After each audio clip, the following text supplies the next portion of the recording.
এটা বাধ্যতামূলক, তোমরা মেনে চলবে 3 প্রজন্মকে, ধার্মিক পুরুষদের।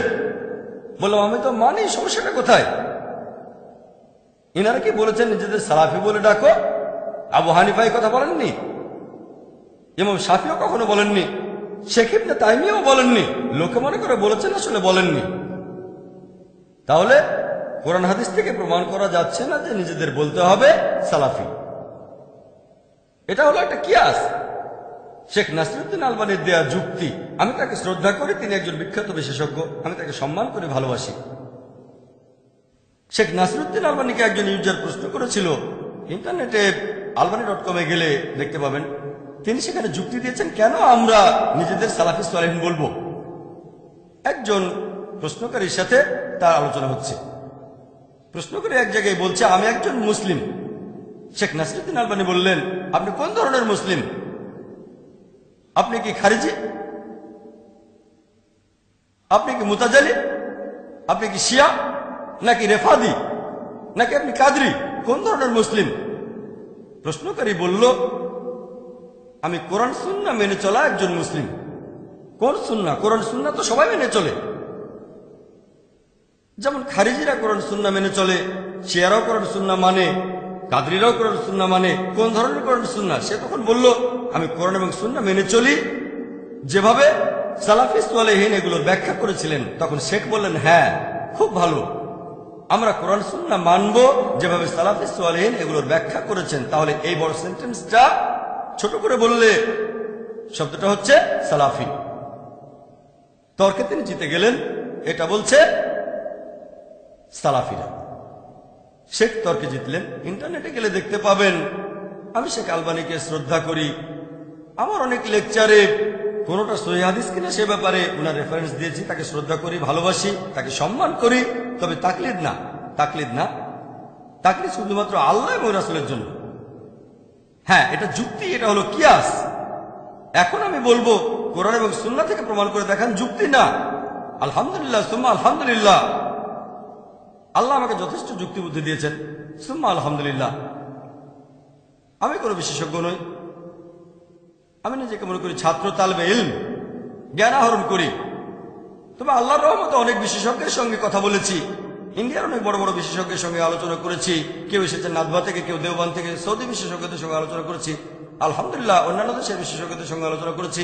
আল্লাহ আমাকে সুযোগ দিয়েছে আমাদের সময়ের এই বিখ্যাত বিশেষজ্ঞদের সঙ্গে আলোচনা করতে পেরেছি, আলহামদুলিল্লাহ, সুম্মা আলহামদুলিল্লাহ। ওনাদের সংস্পর্শে আসার পর আল্লাহ আমার জ্ঞান আরো বাড়িয়ে দিয়েছেন। তারপরও আমি একজন ছাত্র, খুবই ক্ষুদ্র, আমার জ্ঞান খুবই সামান্য। তবে যুক্তি পাল্টা যুক্তির ব্যাপারে আল্লাহ আমাকে রহমত করেছেন। এখন আপনি কোন ধরনের মুসলিম? আপনি কি খারিজি? আপনি কি মুতাজালি? আপনি কি শিয়া নাকি কাদরি নাকি আপনি সুফি? এটা নিয়ে ছিল তর্কটা। সেই প্রশ্নকারী আর শেখের আলোচনা। তখন সেই প্রশ্নকারী বলল, আল্লাহ তো কোরআনে বলেছেন নিজেদের মুসলিম বলে ডাকো। শেখ উত্তর দিয়েছিলেন, ইসলাম ছিল তখন মাত্র এক দল, এখন অনেক আলাদা দল। সেজন্য এটা মুসলিমদের জন্য ফরজ, বাধ্যতামূলক যে আমরা নিজেদের পরিচয় দিতে গিয়ে বলবো সালাফি। যুক্তি। এখন আমি উত্তর দিচ্ছি। তর্ক সেখানে শেষ হয়ে গিয়েছিল। শেখ নাসিরউদ্দিন আলবানী সেই তর্কে জিতেছিলেন।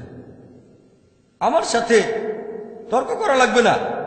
কোরআন হাদিস থেকে প্রমাণ করে দেখান, ডক্টর জাকির নায়েক সাথে সাথে মেনে নেবে। বিতর্কে আলহামদুলিল্লাহ, সুম্মা আলহামদুলিল্লাহ। আল্লাহ আমাকে রহমত করেছেন। বিতর্কের ক্ষেত্রে আলহামদুলিল্লাহ, আল্লাহ আমাকে ক্ষমতা দিয়েছেন। এখন আমি উত্তর দিচ্ছি, শেখ আলবানীকে আমি শ্রদ্ধা করি, আমি ওনার কাছে একেবারে তুচ্ছ। শেখ নাসিরউদ্দিন আলবানীর তুলনায় আমি সমুদ্রের কাছে এক ফোঁটা পানি। প্লিজ আমাকে ভুল বুঝবেন না। আমার অনেক লেকচারে ওনার রেফারেন্স দিয়েছে মাশাআল্লাহ, তাই আমাকে ভুল বুঝবেন না। ওনাকে শ্রদ্ধা করে ভালোবাসি, তবে তাকলিদ নেই। আমি বলবো, আচ্ছা, আপনারা যদি আমাদের নবীজির জীবন কাহিনী দেখেন, উনি কোনো হাদিসে বলেননি, পবিত্র কোরআনে এমন কোন আয়াতও দেখাননি যে নিজেদের সালাফি বলতে হবে। সেজন্য আমি বলবো না। এখন যুক্তি। আমাদের নবীজির সময়ও অনেক ভণ্ড লোক ছিল, মুনাফিক। ঠিক, তারা ছিল মুনাফিক। সাহাবীগণ নামটা বদলাননি তাদের। এরপর ছিল খারিজি, খাওয়ারিজ, খারিজাইট। তারা নিজেদেরকে বলতো খারিজি, লোকজনের লেভেল দিয়েছিল। সাহাবীগণ তাদের বলতেন মুসলিম। সাহাবীগণ কি বলেছেন তাদের নতুন নাম দাও? না, সাহাবীগণ তারপরও তাদের বলেছেন মুসলিম। তারপর আছে মুতাজিলা, তাদেরকেও সবাই বলতো মুসলিম। তাহলে সেই সময় ধর্ম নিয়ে মতভেদ ছিল? এমন না যে ছিল না। এবার মূল প্রসঙ্গে আসি, যে শেখ নাসিরুদ্দিন আলবানী বলেছেন আমাদের পরিচয় দিতে গিয়ে বলা উচিত সালাফি। আমার প্রশ্ন, কোন সালাফি? কোন সালাফি? আমি প্রশ্ন করব, সালাফিদের মধ্যে এখন গ্রুপ আছে, আপনি কি কুতুবি নাকি সুলুরি নাকি মাদখালি? আরো কয়েকটা গ্রুপের নাম আমি বলতে পারি। দেখেন, আমি কারো বিরুদ্ধে বলছি না, প্লিজ আমাকে ভুল বুঝবেন না, আমি কাউকে ছোট করতে চাচ্ছি না। তবে সালাফিদের মধ্যে এখন অনেক গ্রুপ আছে। আপনি যদি কখনো ইংল্যান্ডে যান, মাশাআল্লাহ, সুবহানাল্লাহ, আল্লাহু আকবার, অনেকগুলো গ্রুপ আছে। আর সেখানে প্রত্যেকটা গ্রুপ আরেক গ্রুপের সাথে লড়াই করছে আর বলছে অন্য সালাফি গ্রুপগুলো কাফির। নাউজুবিল্লাহ। সময় পেলে এই প্রসঙ্গে পরে আলোচনা করব। এখন আপনি কোন সালাফিদের দলে যাবেন? আপনি যে লেভেলটায় বসাবেন সেখানে একটা পর্যায়ে বিভক্তি চলে আসতেই হবে। যখন শিয়ারা আসলো তখন লোকজন বললো আমরা সুন্নি, নতুন গ্রুপ হলো আহলে সুন্নাহ ওয়াল জামাত। তারপর সেখানেও বিভক্তি সৃষ্টি হলো হানাফি, শাফি, হামলি, মালিকি। তারপর আরো নতুন গ্রুপ আসলো সালাফি, আহলে হাদিস। এগুলোর মধ্যেও গ্রুপ আছে। যখনই আমরা মানুষরা কোনো কিছুতে একটা লেভেল বসাবো, সেটা নিয়ে মতভেদ হবেই। এমনকি আমাদের ধর্ম নিয়েও অনেক ব্যাপারে মতভেদ হবে, সেটা আল্লাহ তাআলা বলেছেন। শুধুমাত্র মানুষের দেয়া লেভেলে মতভেদ হয় না। আপনি কি ভাবছেন আল্লাহ জানতেন না? আল্লাহ জানতেন মুসলিম উম্মার মধ্যে অনেকগুলো ভাগ হবে। আল্লাহ কোরআনে এই কথা বলেছেন, নবীজিও বলে গিয়েছেন। তবে নবীজি বলেননি নিজেদের পরিচয় দাও আহলে হাদিস অথবা সালাফি। আহলে হাদিস কোন আহলে হাদিস? আমি যেখানে থাকি সেই বোম্বেতে দুটো আহলে হাদিস আছে, জামিয়াত আহলে হাদিস আর গুরবা আহলে হাদিস। এখন আপনি কোন দলে যেতে চান? এক আহলে হাদিস আরেক আহলে হাদিসকে দোষারোপ করে। দেখেন, আমি এখানে আহলে হাদিসের নামে বদনাম করছি না, এজন্যই বলছি টপিকটা স্পর্শকাতর। ও আল্লাহ, আমি এখানে বলেছি শুধু কোরআন আর আল্লাহ রাসূলকে নিয়ে, প্লিজ আমাকে ভুল বুঝবেন না। আমি নাসিরুদ্দিন আলবানীকে শ্রদ্ধা করি, সালাফিদের শ্রদ্ধা করি। আরো বলবো, আশেপাশে বিভিন্ন মুসলিম গ্রুপ দেখেন, আপনারাও একমত হবেন যে আহলে হাদিস আর সালাফিরা কোরআন সুন্নাহর সবচেয়ে কাছাকাছি। এটা আমি স্বীকার করব। তবে তবে কোন সালাফি? প্রথম দিকে হয়তো নাসিরুদ্দিন আলবানীর সময়ও সালাফিদের মধ্যে গ্রুপ ছিল, এখন অনেক গ্রুপ আছে। সুরুলি, মাদখালি, কুতুবি। ও এর কথা ঠিক না, ওর কথা ঠিক না, ও নিজেকে সালাফি বলছে ঠিক না। এখন এসেছে নতুন বই, ট্রু সালাফি। ট্রু সালাফি। আমি সালাফিদের একটা দাওয়া অনুষ্ঠানে গিয়েছিলাম, ট্রু সালাফি, ট্রু সালাফি। এই ট্রু সালাফিটা কি? আমরা বোম্বেতে দাওয়ার উপরে ট্রেনিং দেই। পৃথিবীর বিভিন্ন দেশ থেকে লোকজন ট্রেনিং নিতে আসেন। সেবার 14টা দেশ থেকে 19 জন এসেছিলেন। তাদের অনেকেই এসেছিলেন মদিনা ইউনিভার্সিটি থেকে, মাশাআল্লাহ। তারপর বাহরাইন ইউনিভার্সিটি থেকে, এরকম তাদের অনেকেই সালাফি, মাশাআল্লাহ। তাদের সাথে আলোচনা করলাম সেখানে। আমি তাদের একটা প্রশ্ন করলাম, সালাফি হলো শর্টকাট, সংক্ষেপে বলা। পুরোপুরি বললে আমি কোরআন সুন্নাহ মানি যেভাবে সালাফি সালেহীন মানতেন, সংক্ষেপে সালাফি। আমি তাদের বললাম, সালাফি সালেহীন আগে নাকি মুহাম্মদ সাল্লাল্লাহু আলাইহি সাল্লাম আগে, কে বড়? তারা বলল মুহাম্মদ সাল্লাল্লাহু আলাইহি সাল্লাম। তাহলে নিজেদের মোহাম্মদই বলছেন না কেন? কি বলেন? ইন্ডিয়ার নিজেদের মোহাম্মদই বলে কারা? আপনারা কি তা জানেন? জানেন আপনারা? আমরা কি তাদের কথা মানি না? ইন্ডিয়ায় কারা নিজেদের আহমদিয়া বলে ডাকে। এখন কে বড়, মুহাম্মদ সাল্লাল্লাহু আলাইহি ওয়াসাল্লাম না আল্লাহ? আল্লাহ। এখন যে আল্লাহর কাছে আত্মসমর্পণ করে তাকে বলা হয় মুসলিম। আমরা জানি মুসলিমদের মধ্যে অনেক দল আছে, নতুন নাম দিলে সেটার মধ্যে একটা বিভক্তি এসে যাবে। হানাফি মাযহাবে 4টা গ্রুপ আছে, শাফি মাযহাবে আছে কাদিম আর জাদিদ। তারপরে আহলে হাদিস, কাশ্মীরে গেলে দেখবেন অনেক আহলে হাদিসের গ্রুপ আছে। আর কেরালায় দেখবেন মুজাহিদি, মুজাহিদি KNM, কেরালা নাজরাতুল মুজাহিদি। কেরালায় তারা নিজেদের আহলে হাদিস বলে না, মুজাহিদি। আপনি যদি সৌদি আরবে গিয়ে বলেন আমি আহলে হাদিস, তারা বলবে সেটা আবার কি? সৌদি আরবে খুব কম লোক জানে আহলে হাদিস শব্দটা কি। তারা সালাফি শব্দের সাথে পরিচিত। তবে সালাফি আর আহলে হাদিস দুটো আসলে একই রকম, শুধু নামটা আলাদা। কিছু দেশে দেখবেন আনসারি, ঠিক? তাহলে এক এক জায়গায় এক এক নাম। আর ইন্ডিয়ার আহলে হাদিসরা অনেক জায়গায় সালাফি নামে পরিচিত, ঠিক? তাহলে আমরা বুঝতে পারছি যে আপনি যদি লেভেল দিতে চান সালাফির চেয়ে মোহাম্মদে বলা ভালো, মোহাম্মদের চেয়ে মুসলিম আরো ভালো।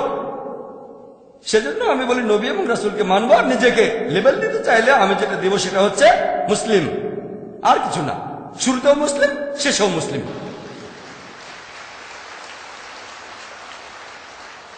আমি কোনো মুসলিম ভাইকে ছোট করছি না, হোক হানাফি, শাফি, হামলি, মালিকি, আহলে হাদিস। আনটিল হোয়েন উই ডিফার, এই বইটা লিখছেন শেখ ওতাইমি। আপনারা আমাদের এখানে বইটা পাবেন। আনটিল হোয়েন উই ডিফার 36 পৃষ্ঠায় শেখ ওতাইমিকে একজন ইন্ডিয়ান প্রশ্ন করল, আমাদের এই দেশে অনেকে নিজেদের বলে ইখওয়ানি আর তাবলিগি, এরা কি সত্যের পথে আছে নাকি ভুল পথে? শেখ ওতাইমি উত্তরে বললেন, যদি কেউ ইসলাম প্রচারের সময় পরিচয় দিতে গিয়ে বলে ইখওয়ানি, তাবলিগি বা সালাফি, সে ভুল পথে আছে। তাহলে প্রশ্নের মধ্যে সালাফি শব্দটা ছিল না, শেখ ওতাইমি সেখানে শব্দটা যোগ করলেন। যদি কেউ নিজেকে ইখওয়ানি, তাবলিগি বা সালাফি বলে ইসলাম প্রচারের সময়, তাহলে সে ভুল পথে আছে। এই কথাটা কিন্তু আমি বলিনি, ডক্টর জাকির নাই, কিছুই না ইসলামে, আমি শূন্য। শেখ ওতাইমি মাশাআল্লাহ অনেক বিখ্যাত। শেখ ওতাইমির ফতোয়াটা শুধু আমি মেনে চলছি। কোন সালাফি যদি আমাকে দোষারোপ করেন তাহলে শেখ ওতাইমিকেও দোষারোপ করতে হবে। তবে সালাফিদের ওয়েবসাইটে গেলে আপনারা দেখবেন তারা বলছেন যে শেখ ওতাইমিও বলেছেন নিজেদের সালাফি বলতে হবে। তিনি কি বলেছেন? বলেছেন সালাফি সালেহিনকে মেনে চলতে হবে। সে কথা তো আমিও বলি। এভাবে বললে শেখ ওতাইমিও আপত্তি করবেন না। তবে ধর্মপ্রচারের সময় যদি বলে নিজেদের সালাফি বলতে হবে, তিনি বলেছেন এই কাজটা ভুল, ভুল কাজ। তাহলে শেখ নাসিরউদ্দিন আলবানী এক প্রান্তে ফরজ, শেখ ওতাইমি বলেছেন এটা ভুল। তবে দুজনেই এটা মানেন। শেখ নাসিরউদ্দিন আলবানী আরো বলেছেন যদি বলো সালাফি আর ভাবো তুমি শ্রেষ্ঠ তাহলে সেটা ভুল। শেখ সালেহ ফারজানা বলেছেন যদি ভাবো সালাফি বলে তুমি শ্রেষ্ঠ তাহলে সেটা ভুল। তাহলে যে বিশেষজ্ঞরা বলেছেন সালাফি পরিচয় দেওয়াটা ফরজ, তারাও বলেছেন যদি বলো সালাফি আর ভাবো আমি শ্রেষ্ঠ, আমি বেহেশতে যাব, অন্যরা যেতে পারবে না, সেটা ভুল। শেখ সালেহ ফারজান, শেখ নাসিরউদ্দিন আলবানী, শেখ বিন বাজ, শেখ ওতাইমি বলেছেন যে সালাফি বলে পরিচয় দেওয়াটা উচিত না। আমি শেখ ওতাইমির মতো কঠিন করে বলবো না। যদি জিজ্ঞেস করেন তাহলে বলবো মুসলিম পরিচয় দেওয়াটাই সবচেয়ে ভালো। যদি কেউ নিজেকে সালাফি বলে পরিচয় দেয় কোনো কোনো ক্ষেত্রে সেটা মুবাহ,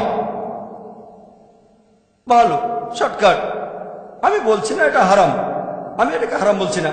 তবে সবচেয়ে ভালো সেফ, 100% সেফ মুসলিম। এটা নিয়ে বিশেষজ্ঞদের কোনো মতভেদ হবে না। যদি কেউ সংক্ষেপে বলতে চায়, পুরো কথাটা হলো